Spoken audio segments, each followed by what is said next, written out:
5 in about an hour. When he's available, man, he makes an impact. He's gone for 25 or more when he plays at least 35 minutes or more in this series. Was there any better indicator of his clutchness than Game 4, where he outperformed the entire Rockets team in the clutch? So the clutch time is the last 5 minutes of the fourth quarter in OT when a game is within 5 points. He outscored Houston 9-8 and shot 50% from the field. Go on the scene right now in Houston. Standing by our NBA reporter, Masuk. Another chapter, in Jimmy Butler's playoff lore. Hurt, activated last minute, put his team in a closeout opportunity tonight. What did he say about the narrative surrounding playoff Jimmy when you sat down with him recently?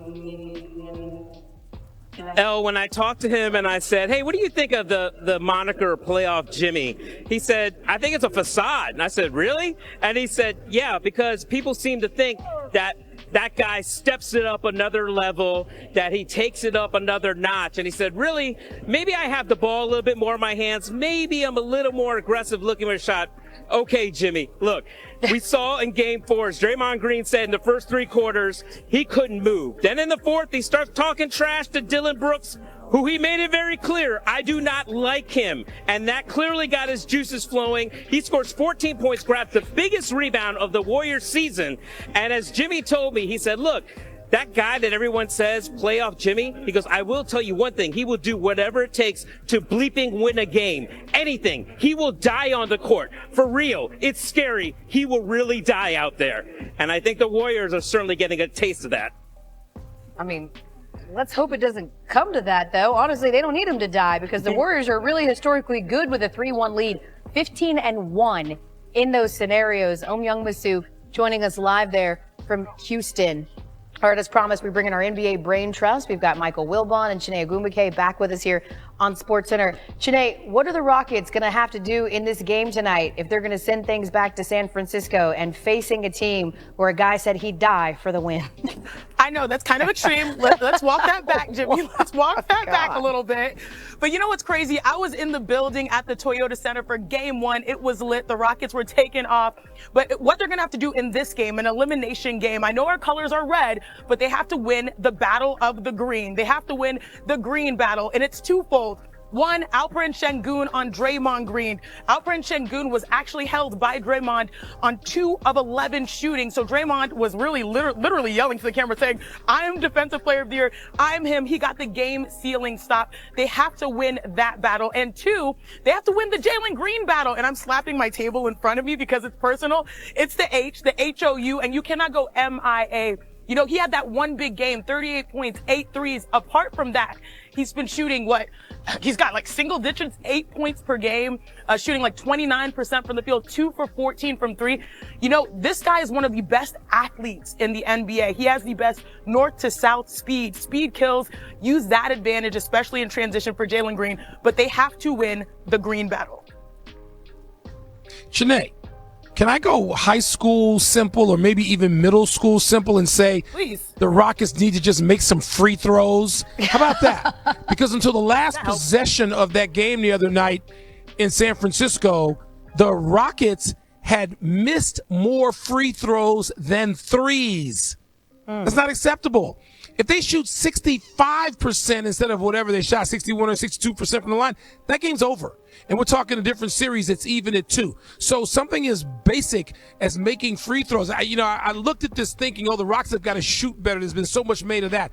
The Rockets outshot the Warriors the other night. The Rockets made 49% of their shots, 47% from 3. That's fine.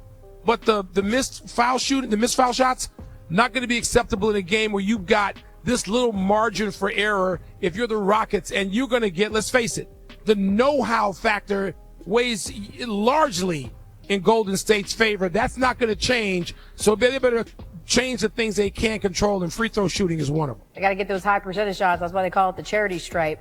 Meanwhile, Wilbon, famously, you're not in Houston. You are standing outside of Crypto.com because we've got Wolves, Lakers, LA facing elimination. What do they got to do to survive? Well, I mean, how about the Lakers play like a contender in the fourth quarter, which they haven't? I mean, of the 16 playoff teams, they're 16th and last in scoring, shooting percentage, and 3-point shooting percentage. That about covers it, doesn't it? And we know we talk about whether they're tired or not. Listen, that's not going to fly. We know the roster may be flawed to some point, and J.J. Redick is confronted with another question. How much rest do you give your starters? When can you get them out? Will that help them down the stretch be better in the fourth quarter? Because right now, again, we're not talking just the most recent game in which J.J., of course, was grilled and second-guessed, and legitimately so, about whether or not you can play those guys without resting them. What about the other games in the playoffs so far? Again, 16 teams in the playoffs. Lakers last in fourth quarter scoring, shooting percentage, and three-point shooting percentage. There's what has to change tonight for the Lakers to continue this series. Wilbon, that's why I absolutely love you, because you covered, offense. It doesn't end there. Defensively, the Lakers are last amongst teams remaining in the postseason defensively. So they have to do it on both ends of the floor. And on top of that, they have the second worst production coming off the bench. The bench only gives you maybe the fifth starter gives you, 12.8 points per game on most normal teams. That's the entire bench in this series. I hate it when we have to rain on them, but this is the truth, and truth hurts. And when your back's up against the wall, the Lakers have to do it defensively. We saw LeBron James trying to do the impossible continually at the end of the season to now. Guard centers, guard bigs. And honestly, that's what truly hurt the Lakers. Their fatigue and also not having that rim protection. I think JJ has something up his sleeve. And, we all know he's a three-point shooter. He loves his offense. But this game will actually come down to defense. To steal from my good sis Chanae, who keeps throwing out letters, the Lakers have lost 12 of their last 14 playoff games. They are DOA. We'll see if they can turn things around tonight. Michael will station because the finish to last night's game alone was incredible. Pacers finish off the Bucks, closing out the final 40 seconds of OT on an 8-0 run to win by 1. It was the first one in over 1,600 such instances. That's since the 97-98 season that a team trailing by 7+ points in the final 40 seconds of fourth quarter or overtime walked away with the win. Man, if it's playoff basketball, we got to call in the big guns. So we've got PTI's Michael Wilbon, who's joining us now. I don't know why I hit my wrist like that. That was weird. Mike, it's been an incredibly disappointing run for Giannis and for the Bucks, and they only have one playoff series win since they won the title in 2021. How do you expect things to play out in Milwaukee this summer, despite the fact that Giannis has 2 years left on his deal? Not well, Elle. We're not at a time where star players have to ride out cycles of not so good, great, rebuild a little bit, tweak a little bit. That's not the environment we live in. All you have to do is look at Jimmy Butler. He's just one. I want to just pick on Jimmy. We see stars change all the time. Kevin Durant. We see this all the time. And so the Bucks were already old when they came into this postseason, often injured, as we know you just referred to, since they won in 21. Giannis has hurt a couple of different playoff series. Dame Lillard, of course, suffered that awful Achilles tear the other night. Middleton was injured, and they haven't been a healthy whole team since they won the championship. Coaching changes, multiple. Injuries, multiple. Aging, lots of it. And so do I expect Giannis to just sort of sit there and say, yeah, I'm going to ride this out because I love Milwaukee? That's not the reality of the NBA world or the sports world, quite frankly, that we live in now. So I think all the speculation of, who's going to make – the phone lines are going to be burning up. People are going to call Milwaukee with their best offer. And what about other teams that have disappointing finishes? What do you think the Knicks are going to think if they wind up blowing a 3-1 lead? Not that they will, but if they don't cash in and beat the Pistons, the neophyte playoff Pistons, what are they going to be looking at, and who are they going to be looking at? So we got a whole lot of summer to go with people maybe moving, and somebody is going to move. Yeah, especially when you think about the fact that, it's not like Giannis is not showing up. He is doing literally everything he can. And alas, it's not resulting in any wins or playoff series wins. But you mentioned those Knicks, so let's talk about that. Big matchup in the East. Pistons upsetting the Knicks, sending the series back to Detroit for Game 6. Jalen Brunson and Josh Hart spent 90 seconds at the scorers table late in the fourth quarter. Tom Thibodeau said he didn't want to use the team's last time out to get them back in the game, and the rest is history. They lost. Wilbon, I know that it is rare that there is no stoppage in play for that length of time, but still, what do you make of how things played out in Game 5 last night at MSG?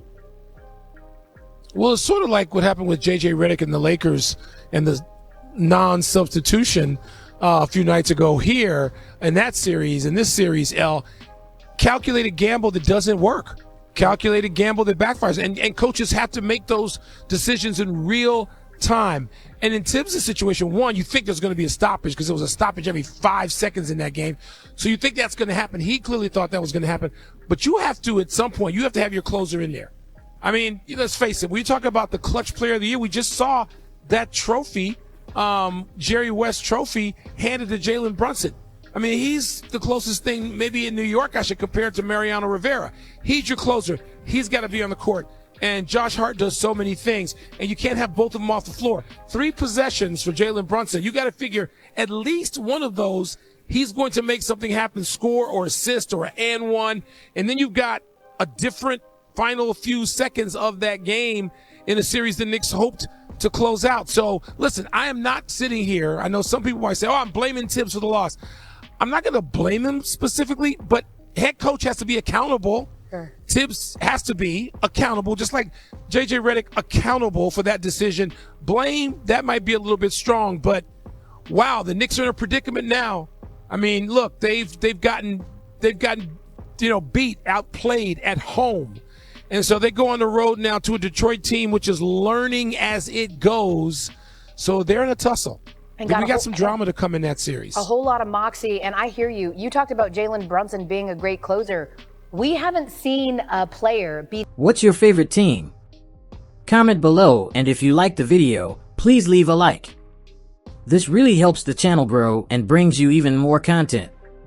Oh, and if you're not subscribed yet, what are you waiting for? Click the subscribe button and activate the bell to receive all notifications.